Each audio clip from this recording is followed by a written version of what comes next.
Γεια σας παιδιά, Ρέντα η Φάλκον εδώ. Ελπίζω να είστε όλοι καλά. Ήθελα να ξεκινήσω αυτό το βίντεο να ευχαριστήσω όλους εσάς που με στηρίξατε έτσι στο ξεκίνημά μου. Παιδιά, αλήθεια, σας ευχαριστώ όλους πάρα πολύ. Είμαι πολύ χαρούμενος και μου δίνετε κουράγιο και δύναμη να συνεχίσω όσο καλύτερα μπορώ και να βελτιώνομαι όσο περισσότερο μπορώ από το επόμενο και στο επόμενο και στο παραεπόμενο βίντεο και πάει λέγοντας. Τώρα στο θέμα μας. Το σημερινό θέμα είναι αμάξι vs μηχανάκι. Αμάξι vs μηχανάκι, ρε φίλε. Μεγάλη ιστορία.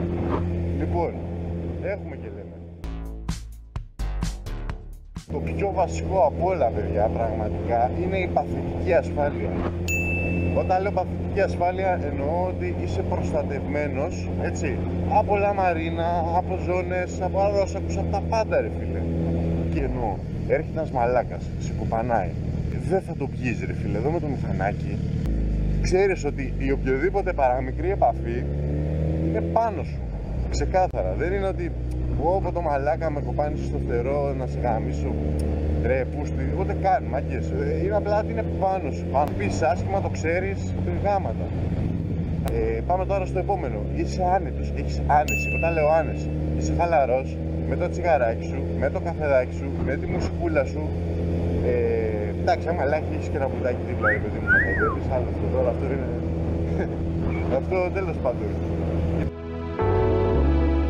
Ένα άλλο θετικό που έχει το αμάξι είναι ότι έχει χώρους. Όταν θες να μεταφέρεις κάτι, θες να ταξιδέψεις, το κάνεις και άνετα και χαλαρά και ευρύχωρα. Και κάτι ακόμα πριν κλείσω. Όταν πάμε στο γρήγορο αμάξι, το γρήγορο αμάξι σου προσφέρει μεγάλη κάβλα, διότι δεν φοβάσαι όπως το μηχανάκι, ρισκάρεις πολύ παραπάνω, σε παίρνει πολύ παραπάνω. Έχεις μια άλλη ψυχολογία, ρε παιδί μου. Το λέω γιατί το έχω βιώσει κι εγώ και πραγματικά είναι άλλη φάση. Τώρα πάμε στο μηχανάκι. Το μηχανάκι δεν έχει παθητική ασφάλεια. Πραγματικά δεν έχει, όπως το αμάξι. Αλλά μπορείς να επιχθείς, μπορείς να περάσεις εμπόδια, μπορείς και γενικότερα να είσαι στην ουσία ασταμάτητος, να το πω εισαγωγικά. Δηλαδή, έχει κίνηση, είναι βούλωμα, περνάς. Έχει γίνει ένα ατύχημα και πάλι έχει κίνηση, περνάς. Θες να το παρκάρεις κάπου, εντάξει μάγκες, και δεν το λέω για εσάς που τα αφήνετε τώρα ανάμεσα στα αυτοκίνητα. Τέλος πάντων, θα σου πω κάποια κουβέντα γιατί μαλακίζεστε. Φιλικά πάντα. Όταν λοιπόν δεν το αφήνεις ανάμεσα από μάξι και τώρα τα άλλο γιατί θα σου πετάξουν κάτω, δεν υπάρχει περίπτωση, μιλάμε πιθανότητες τρελές. Το βάζεις στο πεζοδρόμιο, το χώνεις από εδώ, το χώνεις από εκεί, το προστατεύεις. Έχεις αυτή τη μαγιά, είσαι free να το προστατεύσεις και να είσαι κομπλέ. Ένα άλλο συν είναι η φάση της ελευθερίας, δηλαδή το καβαλάς και ρε παιδί μου βασίζεσαι στις αισθήσεις σου. Χρησιμοποιείς, ρε φίλε, την αδρεναλίνη, χρησιμοποιείς την ανακλαστικά, χρησιμοποιείς την εγρήγορση, χρησιμοποιείς τα πάντα. Δεν είσαι πίσω από ένα παρμπρίζ, δεν είσαι μέσα σε ένα κουτί, είσαι ελεύθερος.